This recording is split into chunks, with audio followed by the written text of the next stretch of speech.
Peanut butter, bananas, and chocolate might just be the best flavor trio ever. It's basically like a banana split on a stick, but the bonus is that it's a heart-healthy treat that you can feel good about. Just slice and peel bananas and then add in those popsicle sticks. If you very carefully slice your banana on the side, you can create a little secret pocket for peanut butter. And then you just freeze your banana pops while you prep the rest of the toppings. So we like to create a little DIY banana pop bar so everyone can dip and decorate. Peanuts and peanut butter contain healthy fats, so they're energy-dense foods. Our bodies use healthy fats as fuel.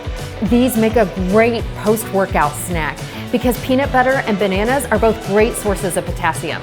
So you're gonna be less likely to get muscle cramps and more likely to control your blood sugar. And the best part is enjoying every last bite.